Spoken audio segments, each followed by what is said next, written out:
The story you were told as a child about a foolish boy, magic beans, and a lucky adventure is a lie.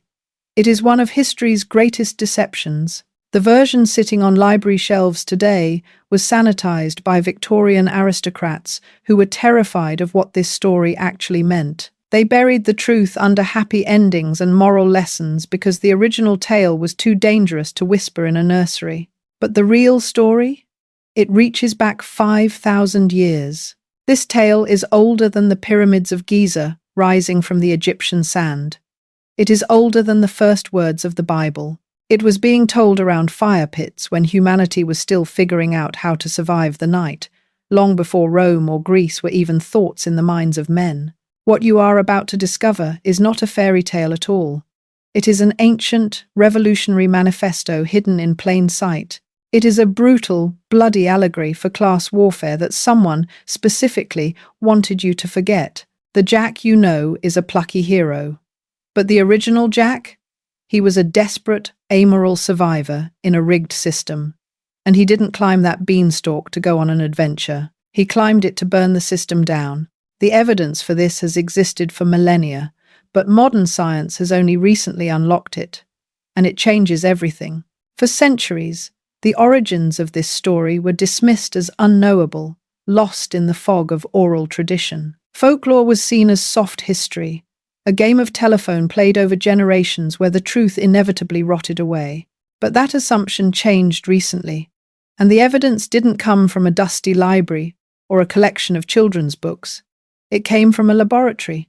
In a groundbreaking study published by the Royal Society, researchers stopped treating Jack and the Beanstalk like a piece of literature and started treating it like a living organism. They employed a complex statistical method known as phylogenetic analysis. Now, unless you are an evolutionary biologist, you probably haven't heard of this. Phylogenetics is typically used to trace the biological ancestry of species.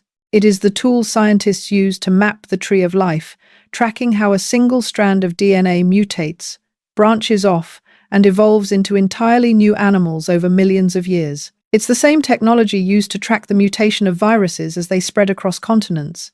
But researchers realized that folk tales behave exactly like viruses. They have a host, the storyteller. They replicate through oral performance. And most importantly, they mutate. Every time a story is retold, small details change to fit the local culture or the political climate. A sword becomes a gun, a horse becomes a car. But the core DNA, the structural plot points, remains intact. By feeding thousands of versions of this story from cultures all over the world into a biological algorithm, the computer was able to strip away the modern mutations. It peeled back the Victorian censorship, the medieval flourishes, and the Roman interpretations, looking for the common ancestor. The results were mathematically staggering. The data pinpointed the origin of the story classified as ATU 328, the boy who stole the ogre's treasure. It didn't originate in 18th century England. It didn't originate in medieval France. The algorithm traced the root of the story back roughly 5,000 years, to the Proto-Indo-European era. This date is difficult to wrap your head around. 5,000 years ago creates a timeline that feels almost alien. This story predates the construction of the Great Pyramid of Giza. It predates the earliest known written texts. It predates the existence of the English language, the Roman Empire, and the concept of Europe itself. Knowing the date is only the first step. To understand the meaning, to understand why this story was so important that it survived the rise and fall of civilizations, we have to physically transport ourselves back to that vanished world. We have to look at the people who first told it. You need to erase the modern world from your mind completely. Picture the vast, wind-swept steppes of what is now Ukraine and southern Russia. This is the homeland of the Proto-Indo-Europeans, the Yamnaya culture. There are no cities here, no stone castles, no kings in velvet robes. There is no writing. The very idea of recording a thought on paper is a technology that won't exist for another 1,000 years. This is a world defined by the brutality of nature and the scarcity of resources. It is a Bronze Age existence where life is short, violent, and incredibly fragile. These people were pastoralists, herders moving across the open plains, living in wagons and temporary settlements. Their entire society was built on a razor's edge of survival. A bad winter, a disease in the herd, or a raid by a rival tribe didn't just mean poverty, it meant extinction. In this world, the night is a tangible, suffocating force. We have forgotten what true darkness looks like. Today, we banish the night with the flip of a switch. But for them, when the sun dipped below the horizon, the world disappeared. The only safety, the only light in the entire universe, was the fire pit in the center of the village. Imagine huddling around that fire. The cold wind of the steppe is howling outside the ring of light. The darkness beyond the flames is absolute, and it is filled with predators, wolves, bears, and other men who would kill you for your cattle. It is here, in this circle of flickering light, that the storyteller begins to speak. We tend to think of storytelling as entertainment, something to pass the time, like watching a movie. But in a pre-literate society, the storyteller was not an entertainer. They were the hard drive of the civilization. They were the living libraries of their people. Every story they told had to serve a function. These narratives were survival guides encoded in memory. They contained the moral, legal, and practical knowledge required to keep the tribe alive. If a story didn't have utility, if it didn't teach a lesson about power, danger, or survival, it was discarded. The fact that the boy who stole the ogre's treasure survived for 5 millennia means it contained a lesson so vital, so primal, that generation after generation refused to let it die. When the ancient storyteller spoke of the sky world or the giant, they weren't engaging in fantasy. They were using the only language available to them to describe the terrifying hierarchies of their world. The Proto-Indo-Europeans were a deeply stratified society. We know from archaeological burials that there was a massive gap between the haves and the have-nots. We find graves filled with gold, copper, and weapons, and next to them, mass graves of people with nothing, showing signs of malnutrition and violence. This was the dawn of inequality. This was the moment in human history when the concept of the rich and the poor was being invented. The listeners around that fire knew exactly what it felt like to be small in a world ruled by giants. They knew the gnawing hunger in their bellies while the chieftain feasted. They knew that the people who held the power seemed to live in a different reality, a sky world of abundance that was physically separated from the suffering down below. The story they heard that night was a transmission. It was a coded message passed from the oppressed to the oppressed. It whispered a dangerous idea, that the barrier between the earth and the sky is not impenetrable, that the giants can be tricked, that their treasure can be reclaimed. This narrative was so potent that as these tribes migrated, splitting apart and moving into India, Scandinavia, Greece, and Western Europe, they took the story with them. The languages changed. The Proto-Indo-European tongue fractured into Sanskrit, Ancient Greek, Latin, Celtic, and Germanic. The specific words for giant and boy mutated, but the structure remained locked. It survived the Bronze Age collapse, where entire civilizations vanished overnight. It survived the Roman conquest. It survived the Black Death. It traveled in the minds of merchants, slaves, and soldiers, whispering the same subversive truth for 5,000 years. It endured because it is not a story about beans. It is a story about hunger. But as we move closer to the modern era, something disturbing happens to this ancient transmission. As the story landed in the rigid class structures of 18th century England, the ruling class began to realize just how dangerous this narrative actually was. They realized that the giant looked a little too much like them, and that is when the censorship began. But as we move from the ancient steppes of Russia to the cobblestone streets of England, the historical record reveals something deeply disturbing. If you grew up in the last 200 years, the Jack you know is a specific archetype. He is a plucky hero. He is a wide-eyed, innocent boy who trades his cow because he is foolish or easily tricked. He climbs the beanstalk out of curiosity.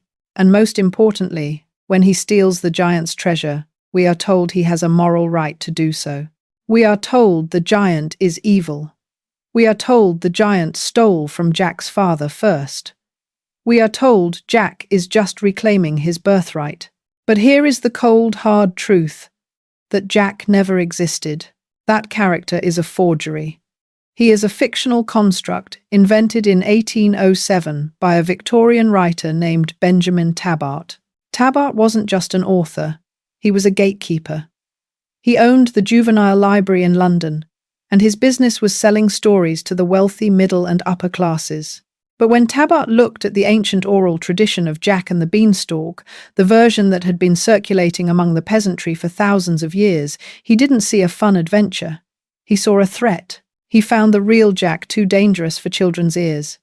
He found the morals too loose, the violence too random, and the message too revolutionary. So he took his quill, dipped it in ink, and committed an act of literary murder. He didn't just edit the story, he sterilized it. To understand what Tabart was trying to hide, we have to look at the body before he hid it. We have to go back to the earliest printed version of the story, which appeared in 1734. This wasn't a leather-bound book found in a nursery. It was a flimsy, cheap pamphlet titled "Round About Our Coal Fire." You need to understand the context of this document. This wasn't literature. It was a chapbook, the 18th century equivalent of a tabloid or a pulp comic. These were printed on rough, grey paper, sold for pennies by peddlers, and read in the smoky, gin-soaked taverns of London. Imagine a London winter in 1734. The air is thick with coal smoke. Labourers are huddled together, drinking cheap alcohol to ward off the cold. This pamphlet was their entertainment. It contained bawdy jokes, political satire, and stories that would never grace a respectable drawing room. And the Jack Spriggans described in these pages would horrify a modern parent. The 1734 Jack isn't a child. He is a lazy, dirty, tattered young man. He isn't innocent. He is a grown man of dubious morals with a penchant for gambling and drinking. The pamphlet is shockingly crude. In the opening pages, it casually mentions that Jack and his grandmother lay together, a detail so scandalous and suggestive of incest that later editors literally tore the pages out of surviving copies rather than preserve the text. This wasn't a story for the nursery. It was adult entertainment for people who laughed at crude humor and recognized themselves in Jack's desperate, grinding poverty. But the most important difference lies in Jack's motivation. In this original version, Jack climbs the beanstalk with one singular purpose: theft. There is no backstory about a dead father. There is no claim that the giant wronged him. Jack simply sees someone who has more than him, a castle full of gold, and decides to take it. The giant in this version isn't particularly evil. He's just rich. When Jack encounters the giant, he doesn't fight a monster. He murders a homeowner. He cuts the giant's throat or tricks him into a gruesome death, solely to acquire his wealth. This was the story that had survived for 5,000 years. A tale of a poor man who sees a rich man and decides to eat the rich man's lunch. But by 1807, the world had changed, and Benjamin Tabart couldn't stomach this unruly, revolutionary Jack. You have to look at the political landscape of the time. This was the era of the Napoleonic Wars. Europe was trembling. Just a few years prior, the French Revolution had seen the aristocracy dragged from their palaces and beheaded by the mob. The ruling classes of England were paranoid. They saw the potential for rebellion in every gathering of workers, in every grumbling pauper. The absolute last thing they wanted was a popular folk hero who taught their children that it was okay to break into a castle and murder the owner just because you were poor. They needed their children to learn obedience, not rebellion. They needed fairy tales that reinforced the divine right of property, not ones that celebrated wealth redistribution via homicide. So Tabart performed a masterstroke of propaganda. He introduced a new character, the fairy godmother. If you read the 1807 version, the story halts halfway through. Jack reaches the top of the beanstalk, and suddenly, this old woman appears from thin air. She serves no narrative purpose other than to deliver a lecture. She stops Jack and explains, in great detail, that the giant is actually a villain. She tells Jack that years ago, this giant killed Jack's father a knight, and stole his castle. She tells Jack that everything in the castle legally belongs to him. Do you see what Talbot did? With a few strokes of his pen, he changed the entire moral architecture of the story. Theft became justice. Jack isn't stealing.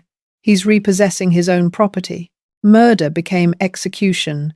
Jack isn't killing a homeowner. He's avenging his father's death. The revolutionary became the heir. Jack isn't a poor boy rising up. He is a displaced aristocrat reclaiming his title. Talbot wasn't just editing a story. He was conducting ideological warfare. He took a story about class struggle and turned it into a story about inheritance law. This sanitized version spread through Victorian nurseries like a vaccination against revolutionary thought. It was promoted by later folklorists like Andrew Lang, who explicitly stated that fairy tales should be improving to the mind of children. They wanted stories that taught good manners, not guerrilla warfare. The original Jack the Lazy Scoundrel, the opportunistic thief, the survivor, was buried beneath layers of moral justification. For decades, Talbot's polished version reigned supreme. It lulled generations into believing Jack was never anything more than a dutiful son with divine permission to kill. The rough edges were sanded down, the sex was removed, the swearing was deleted, and the class rage was carefully excised. But they couldn't hide the truth forever, because while they could change the words in the books, they couldn't change the symbols, they couldn't change the giant, and they couldn't change the hunger that drove the story in the first place. And when we look at the giant, really look at him, the Victorian veneer cracks, and the ancient horror underneath begins to bleed through. Because the giant isn't just a big man, he is a linguistic fossil of a time when eating the poor wasn't a metaphor.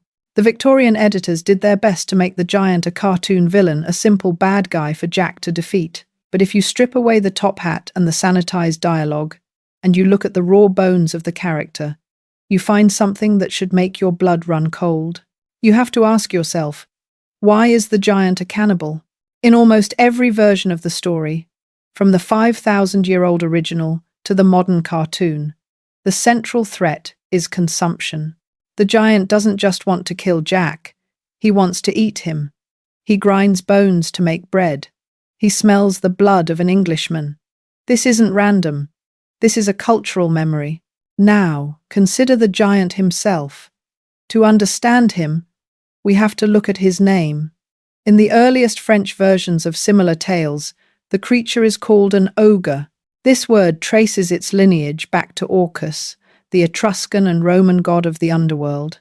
Orcus wasn't just a god of death, he was a god of devouring. He was depicted as a massive, hairy, bearded giant with a mouth wide enough to swallow souls whole. He was the personification of the grave itself, a hunger that could never be satisfied. When the ancients told stories of the ogre, they were invoking a deity of consumption. But the most chilling evidence isn't in the name. It is in the chant. We all know the rhyme. It's ingrained in our collective consciousness. Fee, fee, fo, fum, I smell the blood of an Englishman. To modern ears, the first line sounds like nonsense, gibberish, invented syllables to make the poem scan. But in the 19th century, a scholar of ancient languages named Charles Mackay stumbled upon something that changed the way we look at nursery rhymes forever. Mackay was studying Gaelic, the ancient language of the Celts who inhabited Britain long before the English arrived. He wasn't looking for fairy tales. He was looking for war songs. But as he passed through the archaic vocabulary of the Celtic tribes, he realized that those nonsense syllables weren't nonsense at all. They were a sentence. According to Mackay's translation, the sounds fee, fee, fo, fum are a phonetic corruption of the Gaelic phrase far from, far, fee, far, fum. Translated into English, it means, behold food, good to eat, sufficient for my hunger. Let that sink in. This wasn't a whimsical rhyme invented for children. It was a declarative statement.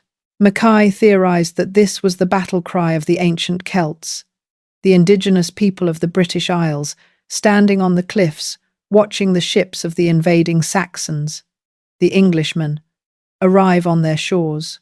To the Celts, these invaders weren't just enemies. They were resources. In the brutal, starving winters of the Dark Ages, war often meant famine, and famine often led to the unthinkable. The chant wasn't just a threat, it was a menu. When the giant says, "I smell the blood of an Englishman," he isn't being poetic. He is identifying a specific ethnicity that he intends to hunt. The rhyming of Foom with Englishman isn't a coincidence. It is linguistic evidence of an ancient ethnic hatred preserved in oral tradition. It is a fossil of a war that happened 1,500 years ago, frozen in a nursery rhyme. But as the story evolved, the giant morphed. He stopped being just a foreign invader and became something even more terrifying: the landlord. Look at where the giant lives. He resides in a castle in the clouds, a realm of abundant wealth, literally floating above the struggling masses below. The separation is absolute. Down on earth, Jack's reality is defined by scarcity. His family is so poor they are forced to sell their last cow, milky white, just to avoid starvation. This detail is crucial. In an agrarian society, the cow is your engine. It is your tractor, your milk source, your breeding stock. Selling the cow is the end of the line. It is the economic equivalent of suicide. Contrast this with the giant. While Jack is starving, the giant is gluttonous. He eats entire oxen for breakfast. He has a goose that lays golden eggs, a source of infinite passive income that requires no labor. He has a harp that plays itself. The symbolism couldn't be clearer if it was written in neon. The giant is the aristocracy. He is the 1% of the ancient world. He represents the feudal lords who hoarded the grain while the peasants ate grass. He represents the kings who built palaces of gold while their subjects lived in mud. The giant's hunger is the hunger of the state, the taxes, the tithes, the endless consumption of the labor of the poor. And how does the giant maintain his lifestyle? He eats the people below. In the metaphorical sense, he consumes their labor and their lives to fuel his luxury. But the story keeps the cannibalism literal to make sure we don't miss the point. The bones he grinds to make his bread are the bones of the workers who died building his castle. This is why the beanstalk is the most dangerous element of the story. The giant's power depends entirely on his isolation. He is safe because he is up there, and the poor are down here. The sky world is supposed to be inaccessible. It is a gated community with no gate. The beanstalk breaks the rules of the universe. Anthropologists call this the axis mundi, the cosmic axis. It is the bridge between worlds. It appears in every culture. Jacob's ladder in the Bible, the world tree Yggdrasil in Norse mythology, the rope of arrows in Native American folklore. Usually, the axis mundi is used for spiritual transcendence. Shamans climb it to talk to gods. Prophets climb it to receive wisdom. But Jack doesn't climb it to pray. He climbs it to invade. This is what makes the story so subversive. Jack takes a sacred symbol, the bridge to heaven, and uses it as a siege ladder. He violates the sanctity of the separation between the classes. He enters a space he is not supposed to see. And when he gets there, he realizes the terrifying truth. The gods living in the clouds aren't gods at all. They are just big, greedy, stupid men who have hoarded everything for themselves. This explains the giant's rage. It's not just that he's being robbed, it's that his sanctity has been violated. The smell of Englishman, or in older versions, just the smell of a man, is the smell of the lower class contaminating his pristine world. When the giant screams, "Be he alive or be he dead, I'll grind his bones to make my bread," it is the reaction of a ruling class that has been touched by the filth of the peasantry. It is the violent panic of the elite when the poor finally manage to climb the walls. The horror of the story isn't that there is a monster in the clouds. The horror is that the monster has everything, and you have nothing, and he intends to keep it that way, even if he has to eat you to do it. But Jack doesn't just run. Jack steals, and what he steals is not random. The items he takes, the bags of gold, the goose, and the harp are not just expensive trinkets, they are the specific tools of power. And by taking them, Jack doesn't just get rich. He dismantles the giant's ability to rule. The giant is the hoarder. The beanstalk is the ladder. But the story truly shifts from a survival horror to a revolutionary manifesto when we look at what Jack steals. Most people gloss over the items. Gold, a bird, a harp, it just sounds like generic treasure. But in mythology, nothing is random. These objects are specific, ancient symbols, and before Jack can steal them, he has to make a trade that modern audiences have completely misunderstood for centuries. We need to talk about the beans. The scene where Jack trades his family's cow for 5 beans is always played for comedy. Look at the stupid boy. Look at the magic bean scam. But in the ancient world, beans were not a joke. They were a conduit to the dead.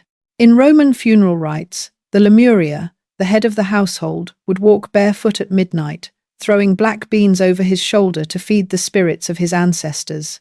In Egyptian mythology, the Ka, the soul, could reside in growing beans. The Pythagoreans, the Greek mystics, strictly forbade eating beans because they believed they contained the souls of the dead. When Jack trades milky white, his family's last tether to biological survival, for these beans, he isn't being swindled. He is performing a ritual sacrifice. He is trading the profane food, milk, earthly stability, for the sacred, a connection to the spirit world. It is the ultimate gamble, sacrificing the certainty of slow starvation for the mere possibility of transformation. And what does this gamble buy him? Access to the tools of the gods. The first trip up the beanstalk is for the gold.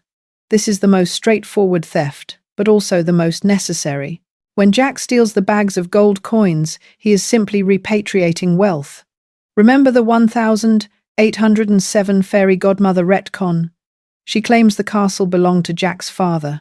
While that was a lie invented by Benjamin Tabart, the sentiment rings true for the working class. The giant's wealth didn't appear from nowhere. It was extracted from the earth below. Jack isn't stealing, he is engaging in wealth redistribution.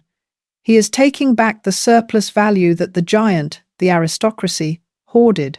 This allows Jack and his mother to survive, but it doesn't change their status.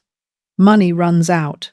As the story says, the gold was soon spent. To truly change his reality, Jack needs more than cash. He needs the means of production. This leads to the second theft, the hen, or goose, that lays the golden eggs. In the modern imagination, this is just an infinite ATM machine.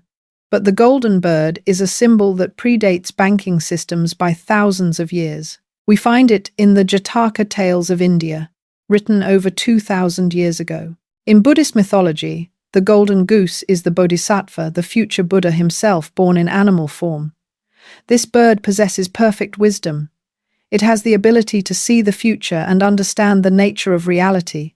In the Jataka story, the golden goose voluntarily gives a feather of pure gold to a poor family to help them survive. But when the family becomes greedy and tries to pluck the bird bare, the feathers turn to ordinary white feathers.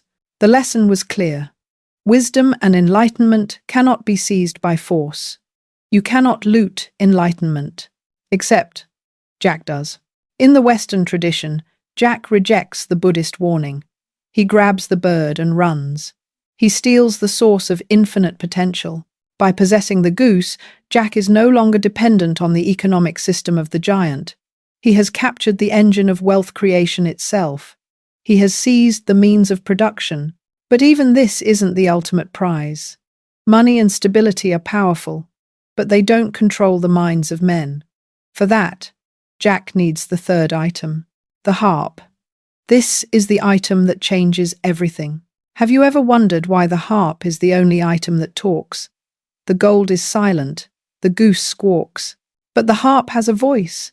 It cries out, "Master! Master!" when Jack touches it. This isn't just a musical instrument. This is a weapon of mass psychological control. To understand the harp, we have to look at Irish mythology and the Dagda, the good god, the father figure of the Celtic pantheon. The Dagda possessed a living harp called Uaithne. This harp was not a toy. It controlled the emotional state of everyone who heard it. It had 3 strains or modes of music that governed human consciousness. Golgantrai, the sorrow strain. When played, it forced every listener to weep uncontrollably. It could drown armies in their own grief. Jantrei, the joy strain. It forced listeners to laugh hysterically, rendering them drunken and useless with mirth. Suantrai, the sleep strain, the most dangerous of all. It cast entire kingdoms into a deep, magical coma from which they could not wake. There is a myth where the enemies of the gods, the Fomorians, ancient giants, steal the Dagda's harp. They try to use it, but it stays silent for them. The Dagda pursues them to their feasting hall. Sound familiar? He calls to the harp, and it rips itself off the wall, killing 9 giants as it flies back to his hand. He then plays the 3 strains. He makes them cry, he makes them laugh, and then he puts them to sleep so he can escape. This is the power Jack steals. When Jack grabs the harp, he isn't stealing entertainment. He is stealing the media. He is stealing the propaganda machine. He is stealing the ability to manipulate the emotions and consciousness of the masses. The harp represents the soft power of the ruling class, the culture, the narratives, the songs that keep the people asleep. As long as the giant has the harp, he can keep the world below pacified. He can sing them to sleep. When Jack takes the harp, the silence breaks. The giant wakes up. The spell of the sleep strain is shattered. This is why the climax of the story is so frantic. The moment the harp is removed from the castle, the system collapses. The giant's rage is absolute because he has lost his ability to control the narrative. Jack, fleeing down the beanstalk with the harp, is the revolutionary running away with the state secrets. He is Prometheus stealing fire. He is Snowden with the hard drive, and this leads to the final act of violence, the chopping of the beanstalk. Many interpretations see this as Jack closing the door, protecting his home. But look closer. By cutting down the beanstalk, Jack destroys the bridge forever. He ensures 2 things. The giant can never come down to reclaim his power. The old order is dead. No one else can go up. There is a cynical, darker reading here. Once Jack has the gold, the goose, and the harp, he becomes the new power. He chops the ladder so no one can follow him. He becomes the new giant. But the 5,000-year-old version offers a more hopeful interpretation. The destruction of the beanstalk is the destruction of the hierarchy itself. It brings the giant crashing down to earth. Gravity is the great equalizer. In the sky, the giant is a god. On the ground, he is just flesh and bone. When he hits the earth, the impact creates a crater that swallows him whole. The message to the ancient listener huddled in the dark, hungry and afraid, was electrifying. The powerful are not invincible. Their castles can be raided. Their magic can be stolen. And if you cut the support structures that hold them up, they fall just like the rest of us. The heist was never about getting rich. It was about proving that the order of the world could be broken. Jack stands over the broken body of the oppressor, holding the instruments of power. The story ends. But the history of the story does not. Because as much as the Victorians tried to censor this message, as much as they tried to turn Jack into a polite little boy, the virus of the original story survived. It waited in the DNA of our culture, buried under 5,000 years of soil, waiting for us to remember what it really means. And now that we know the truth, the question is, why do we still tell it? Because somewhere, deep down, we know there are still giants, and we know exactly where they live. The giant falls, the earth shakes, and for a moment, the hierarchy of the world is broken. Benjamin Tabart tried to hide this moment. The Victorian aristocrats tried to rewrite it. They wanted you to believe that Jack needed a legal excuse, a dead father, a stolen birthright to justify his actions. They wanted to turn a revolution into a lawsuit, but they failed. Because you can burn books, you can tear pages out of pamphlets, and you can lecture children in nurseries, but you cannot kill a story that is etched into the human DNA. The version of Jack and the Beanstalk that has survived for 5,000 years, from the fire pits of the Bronze Age steppes to the slums of Victorian London, survived because it contains a truth too dangerous to speak plainly, but too important to forget. It endured the collapse of empires, the birth of religions, and the dawn of the industrial age, because the reality it describes has never gone away. We still live in a world of giants.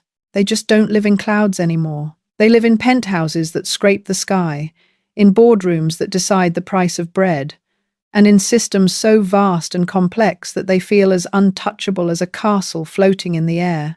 The fee-fi-fo-fum has changed from a cannibal's chant to the silent violence of economic extraction, but the hunger remains the same. The giant still eats the village to feed the castle, and that is why this story still haunts us. It is not a cautionary tale about being a good boy. It is not a fantasy about magic plants. It is an ancient, desperate instruction manual passed down by our ancestors. It tells us that the magic beans, the catalyst for change, are not magic at all.